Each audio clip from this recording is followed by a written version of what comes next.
Public Sénat, avec le soutien de la Mutuelle nationale territoriale, la Mutuelle des agents des services publics locaux et Adviso Partners, cession, acquisition et transmission d'entreprises, nos territoires ont de la valeur, vous présente le Journal des territoires.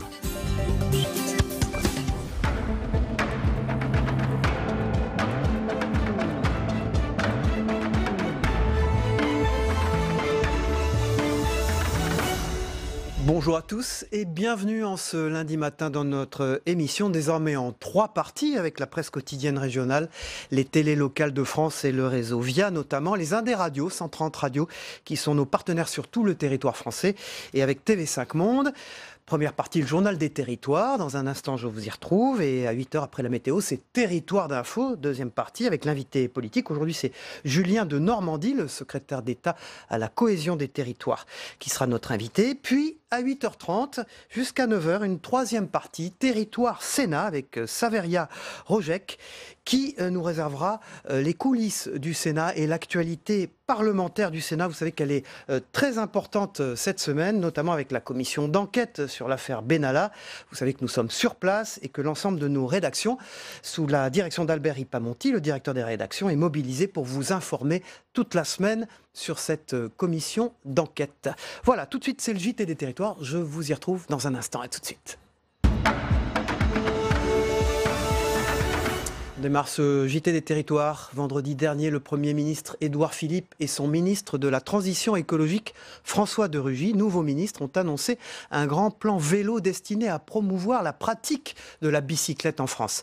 25 mesures ont été dévoilées avec pour objectif de tripler la part du vélo dans les déplacements quotidiens d'ici 2024, alors qu'elle n'est que de 3% actuellement dans toute la France. Alors qu'en pensent les usagers?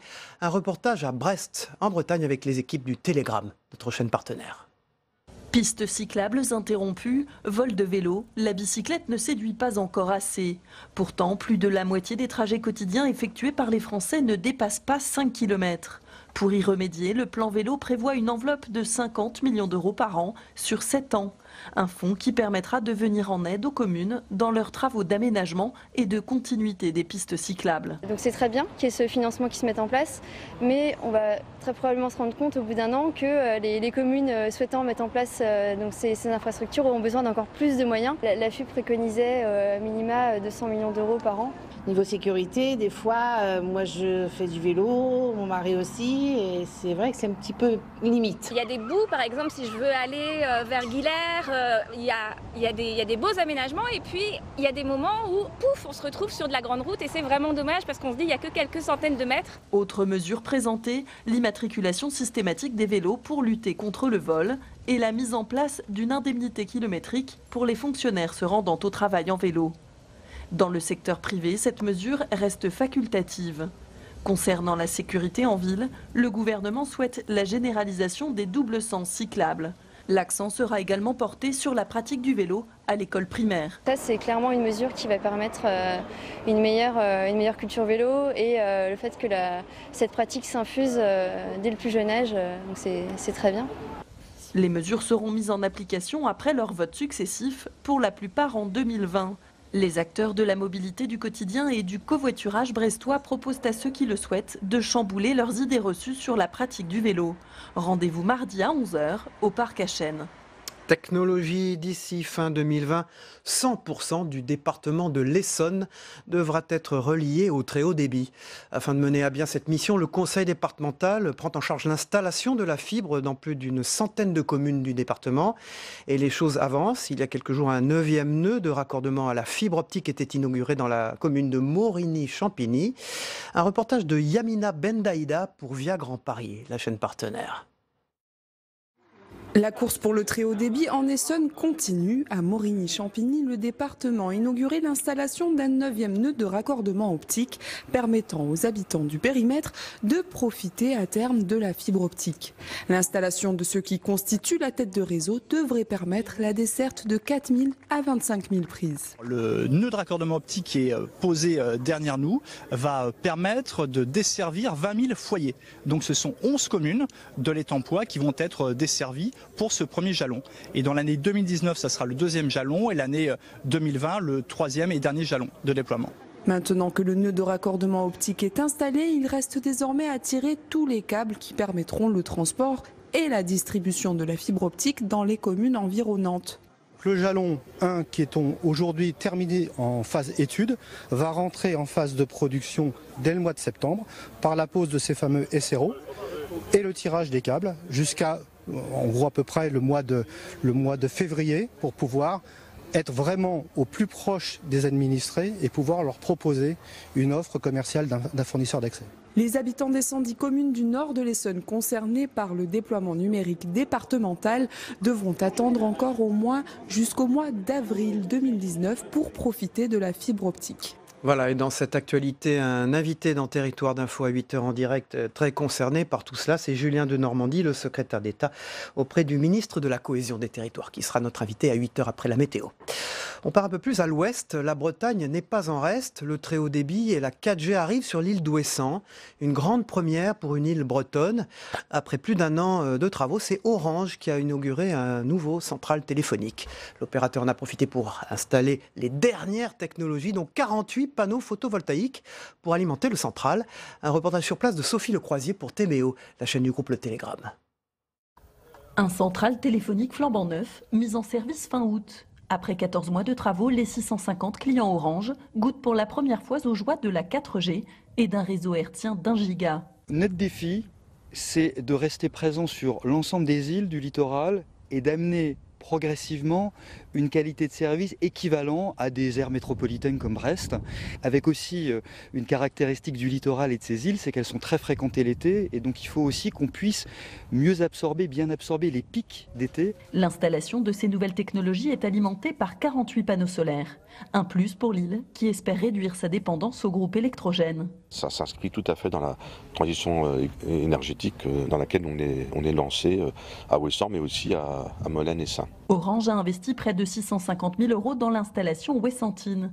43 mètres cubes de déchets ont été évacués et 30 tonnes de matériel acheminées sur l'île. Il y a eu d'énormes contraintes, on peut s'en douter, avec les panneaux solaires, l'antenne qui a été changée, il a fallu faire venir une grue. Il a fallu faire venir les panneaux solaires, couler le béton, donc il y a eu du ciment à livrer. L'énergie produite par les panneaux solaires permet à l'installation du central téléphonique d'être quasiment indépendant du réseau électrique. Un système de stockage dans ces batteries permet d'assurer une continuité lors des journées moins ensoleillées. Un groupe électrogène a tout de même été installé pour éviter toute coupure, une nécessité pour les usagers. Quand il y a eu la petite coupure au mois d'août, c'était un petit manque à gagner parce que nous, notre chiffre d'affaires, il se fait en majeure partie en août. Et du coup, si ça passe pas et que des gens sont à Perne, au créage, qui veulent aller à droite, à gauche, on n'a pas de réseau, donc ils font à pied. Et nous, forcément, on ne fait pas rentrer d'argent, quoi. Après Molène et Ouessant, ce devrait être au tour de Belle-Île-en-Mer de voir améliorer son réseau. Depuis le mois d'août, une pétition circule pour dénoncer les problèmes de réseau, internet et téléphonie mobile sur l'île. Dans ce JT maintenant, direction l'Occitanie, alors que le World Clean-up Day était organisé pour la première fois en France ce week-end, le département du Gard s'est une nouvelle fois lancé dans une grande opération de sensibilisation des automobilistes au respect de la propreté des abords des routes départementales. Installation de panneaux, mais aussi mobilisation d'agents pour ramasser les déchets jetés et abandonnés par incivisme. Tous les détails de cette initiative avec Olivier Michel qui y était de Via Occitanie. Ouvrir la vitre de son véhicule et jeter ses déchets par la fenêtre, ce geste aussi incongru soit-il, est pourtant encore d'usage. C'est pour se débarrasser, pour que sa voiture soit propre. Voilà, pas de conscience un peu.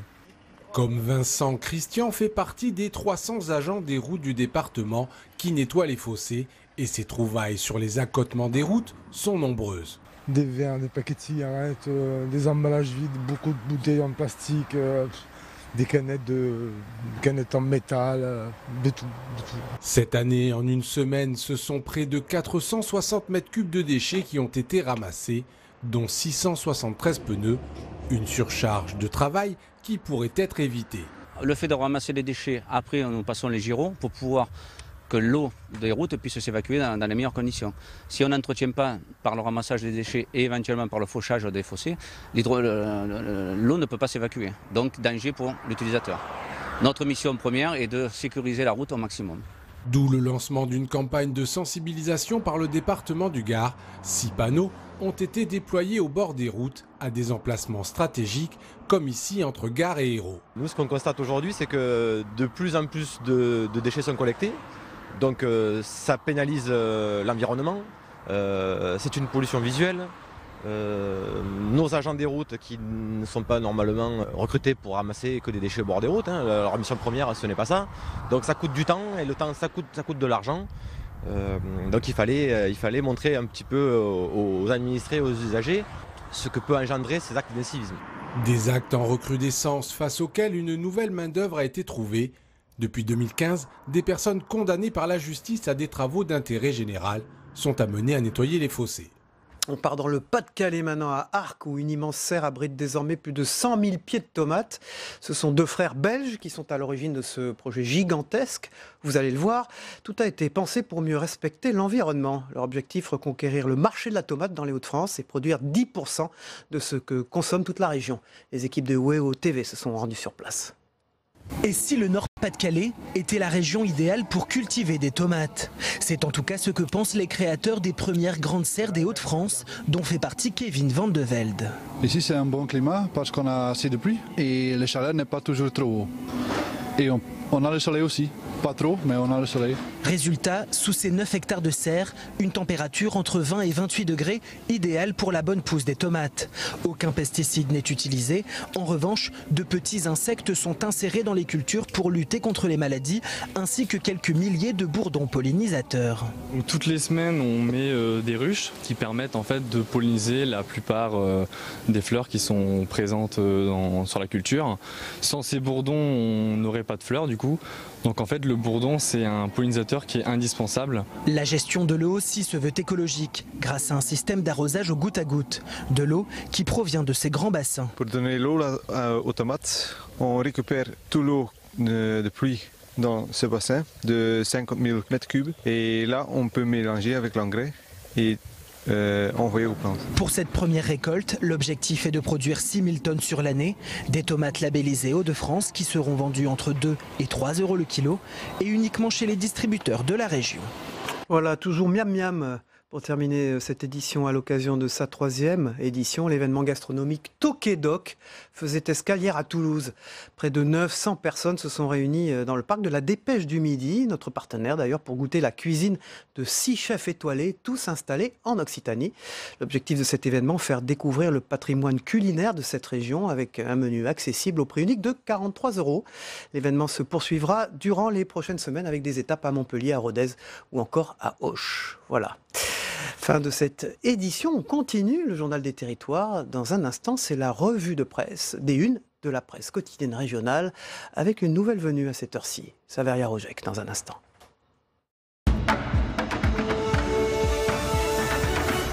Bonjour Saveria. Bonjour Cyril. Bonjour et merci d'être avec nous dorénavant de bon matin pour cette revue des unes de la presse quotidienne régionale. Absolument. Et on va démarrer avec la Bretagne et le Télégramme. Absolument, on commence cette revue de presse avec les télégrammes et la fin des quotas.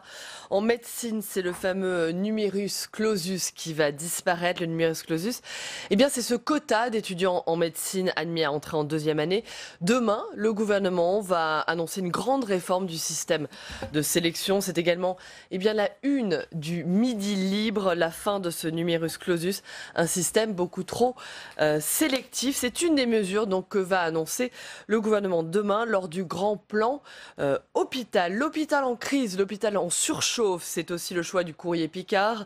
Cela fait 100 jours que le personnel est en grève à Pinel, l'hôpital psychiatrique d'Amiens.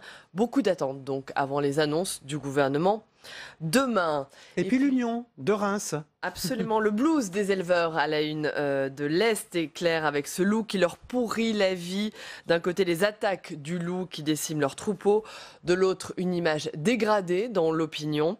Des éleveurs sont désemparés. C'est à lire donc dans l'Est est clair. Pour l'Union, la une aujourd'hui, c'est la météo avec l'été de tous les records, l'été le plus chaud depuis 2003 et des records qui devraient donc être encore battus cette semaine quand les éléments se déchaînent justement pour la Voie du Nord. La tempête Florence, le typhon Mankou qui sème la désolation. Quel est donc ce phénomène des cyclones tropicaux?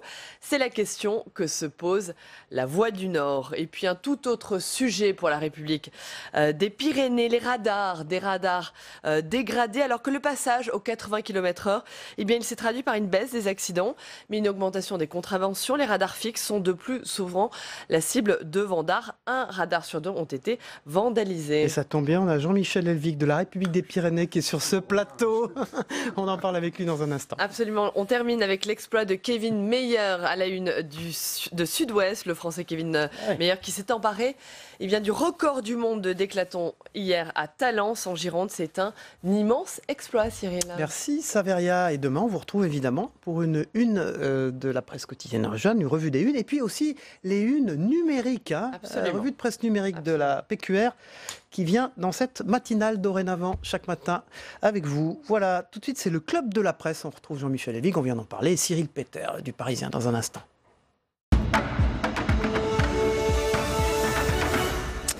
Bonjour Cyril Peter du supplément Écho du Parisien, comme chaque lundi. Cyril. Bonjour, merci de votre retour dans cette matinale. Vous étiez très présent l'année dernière. Avec plaisir. Et on a plaisir à vous réaccueillir cette nouvelle saison. Bonjour Jean-Michel Elvig, pareil. Bonjour. À Mincy, revenant d'un été sublime de la République des Pyrénées. Merci d'être avec nous ce matin. On démarre tout de suite avec l'annonce des suppressions de 1800 postes dans l'éducation nationale en 2019. C'est une annonce de Jean-Michel Blanquer. Le ministre précise que seul le second degré et les services administratifs seront concernés. Néanmoins, on peut imaginer, évidemment, Jean-Michel Elvig, que ça va concerner tout le territoire français, qu'il y aura une répartition de tout ça. Oui, c'est là où c'est toujours la même chose quand il y a des annonces de chiffres qui frappent les esprits, mais en même temps c'est 0,2%, je crois, des effectifs.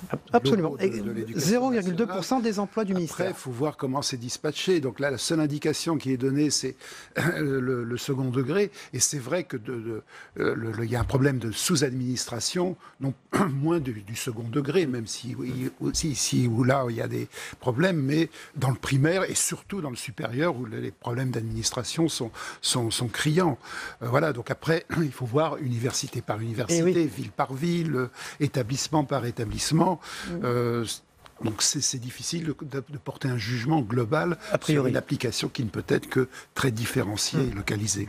Dites-moi, pour ceux qui disent que ce gouvernement ne s'occupe pas des territoires, que la désertification de ces territoires dans la médecine, dans l'enseignement est en cours, c'est pas une annonce compliquée politiquement à faire passer ? Bah, oui, évidemment. De toute façon, quoi qu'ils disent aujourd'hui, quoi qu'ils fassent, ça se retourne contre eux. On met toujours en rapport des situations souvent graves ou désespérées, et puis des annonces avec des réformes. Alors, je ne parle pas de celle-ci, on ne peut pas dire que ce soit une réforme en soi, encore que améliorer l'administration des universités et du primaire, ce serait une bonne chose. Mais la plupart des réformes qui sont lancées aujourd'hui sont des réformes à effet dans 5-10 ans, même au-delà d'un ou deux quinquennats. Prenez pour la petite enfance dans les plans pauvreté ou dans un certain nombre de mesures comme ça qui sont prises, qui sont des effets de longue durée. Et il est probable que lorsque ça produira ces effets, l'actuel président et sa majorité auront disparu, seront transformés, mais ça ne sera plus les mêmes. Quoi. Voilà, c'est 5-10 ans. On passe justement à ceux que nous décrivait Saveria Rogex, c'est-à-dire la une de la République des Pyrénées, où on a vu ce matin que les radars fixes étaient très dégradés, 1 sur 2 en Berne, ce qui paraît quand même tout à fait énorme. Ça, c'est le passage aux 80 km/h qui s'est traduit par à la fois une baisse des accidents et une augmentation de ces gestes d'incivisme. C'est quoi ? C'est de l'incivisme dans les territoires suite à une mesure très impopulaire. C'est ça, Jean-Michel Elvig ? Oui, l'incivisme n'est pas spécialement réservé au Béarn. Je tiens à le préciser quand même. Mais 1 sur 2, ça ne vous paraît pas un chiffre énorme ? Oui, enfin, il suffit qu'il y ait une bande organisée d'excités pour faire comme ça un effet de masse. Mais bon, à la fois ça fait sourire comme ça, en même temps je trouve ça grave. Enfin, je pense que si les gens qui ont fait ça et qui se font prendre, et j'espère qu'ils se font prendre, il ne faut pas les mettre en prison, il ne faut même pas leur donner d'amende, il faut les obliger à aller passer des journées, sinon des semaines, dans les services des hôpitaux où il y a les accidentés de la route, les estropiés.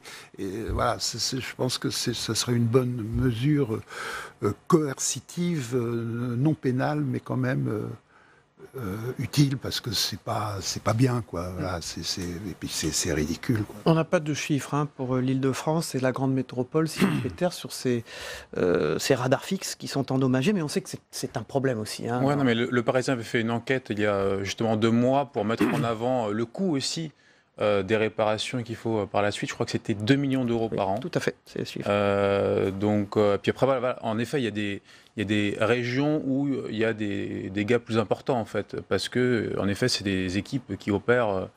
C'est peut-être plus discret de le faire en plus en Béarn qu'en région parisienne. Ça, je ne sais pas. Je ne connais pas le terrain, je vous avoue. Je n'ai jamais non plus pratiqué ce genre d'activité. Très bien. Cyril Peter, on va passer au thème du Parisien, du supplément Éco ce matin. Un thème intéressant d'ailleurs, ce sont les emplois, la diversification des métiers liés au nettoyage. Ils sont au top. C'est hallucinant les chiffres qu'il y a dans le Parisien Éco ce matin. Hors Paris, c'est le cas à Lyon, à Marseille, à Bordeaux, avec même des difficultés de recrutement dans ce secteur, alors qu'on parle tant de chômage. Exactement, oui. Alors en fait, on s'est intéressé à ce secteur méconnu, caricaturé. On a arrangé nos idées reçues et puis on a découvert en fait une filière en très bonne santé. 100 000 emplois créés en 20 ans. Pour vous donner une idée, dans les autres branches, c'est en moyenne 2%. Donc oui, certes, ce sont ces métiers d'agents qui sont légèrement payés au-dessus du SMIC, ce qui explique entre autres peut-être que c'est un métier tendu, essentiellement dans les zones rurales. Mais on a découvert en fait une filière en très bonne santé qui offre des opportunités de promotion interne, qui se digitalise et un secteur dynamique. Alors il y a le témoignage d'une habitante de Maison-Alfort qui a 22 ans, qui s'appelle Chloé Karadec, qui dit la propreté ce n'est pas que faire le ménage. Et elle explique quel est son métier. Oui, alors l'idée là c'était de s'adresser à la jeunesse et de comprendre pourquoi, qu'est-ce qui les attire. Donc on allait dans un CFA, le CFA de Villejuif, au sud de Paris, le plus ancien des CFA, il y en a 7 en tout en France. Et donc, Chloé nous explique que, contre vents et marées, elle trace sa route parce qu'elle est déterminée à travailler dans ce secteur. Elle est tombée un peu par hasard. À la base, elle voulait être préparatrice en pharmacie. Elle s'est rendue compte que ça ne recrutait pas, donc elle s'est intéressée au nettoyage et elle veut devenir directrice d'agence. Et pour ça, il faut passer un bac plus 5. Donc voilà, c'est ça. Il y a des CAP, des BEP, des bac plus 3. Oui, il fait une réflexion, Jean-Michel. Et bac plus 5. Plus 5. Je sais, c'est surprenant. Ça fait beaucoup, non ? Oui, c'est-à-dire que là, je découvre, je ne sais pas quelle est la filière. Pourquoi plus 5 ? C'est pas du tout pour sous-estimer le travail en lui-même. Parce que quand on est directeur d'agence, en fait, il faut, on va dire, des compétences transversales. Donc à la fois gestion des ressources humaines, comptabilité, de l'anglais parfois, parce qu'il y a des groupes. Je prends l'exemple de Honnête, qui est le leader français, qui est présent dans 8 pays. Donc pourquoi pas peut-être après mobilité interne pour aller travailler en Belgique, aux Pays-Bas ou en Allemagne. Donc oui, il y a des cours de marketing aussi. Donc c'est une filière, on peut partir en bas et aussi on peut monter très haut. Alors il y a un autre témoignage qui m'intéresse, vous disiez légèrement au-dessus du SMIC, beaucoup plus pour ce qui concerne les alpinistes. Alors les alpinistes, 2700 nets par mois, ce sont ceux qui nettoient les façades des buildings. On imagine quand c'est la Défense par exemple, qu'il y a un travail absolument énorme à fournir. Ils sont extrêmement bien rémunérés. Exactement. Alors là, on a pris l'exemple d'une PME en Île-de-France, dans l'Essonne, qui intervient sur des sites industriels franciliens ou bien au Grand Palais, au musée du Quai Branly. Et donc là, évidemment, tout le monde n'est pas capable de monter en hauteur. La condition, évidemment, c'est de ne pas avoir le vertige. Alors avant, on va dire qu'on pouvait apprendre sur le tas à condition d'avoir quelques expériences en alpinisme ou en spéléologie. Aujourd'hui, il existe des formations qui sont obligatoires, 5 semaines minimum, mais on va dire la voie royale, c'est plutôt l'alternance, faire 6 mois, 1 an, un coup en école, un coup en entreprise. Jean-Michel Elvig, on peut dire qu'il n'y a plus de métiers inintéressants maintenant.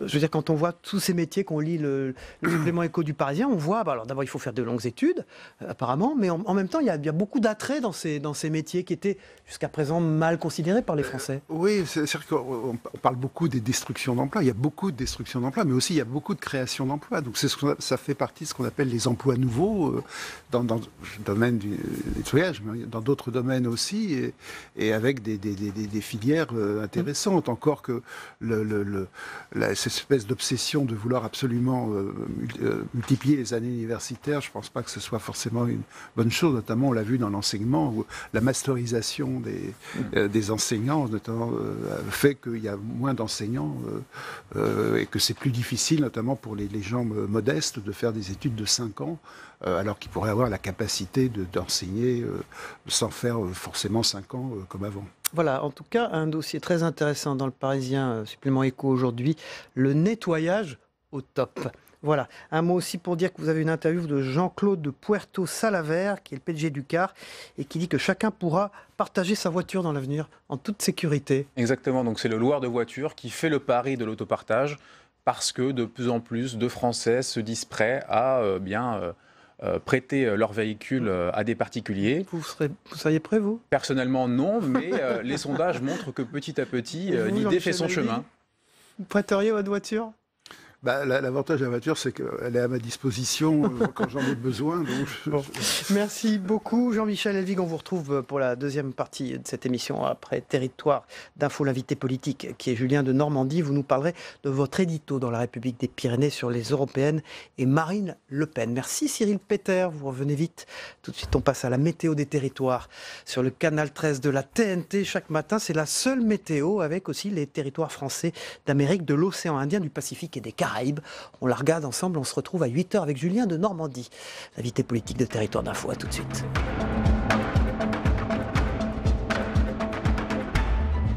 Public Sénat, avec le soutien de la Mutuelle nationale territoriale, la Mutuelle des agents des services publics locaux et Adviso Partners, cession, acquisition et transmission d'entreprises, nos territoires ont de la valeur, vous ont présenté le Journal des territoires. La météo vous est présentée par l'Assemblée des départements de France.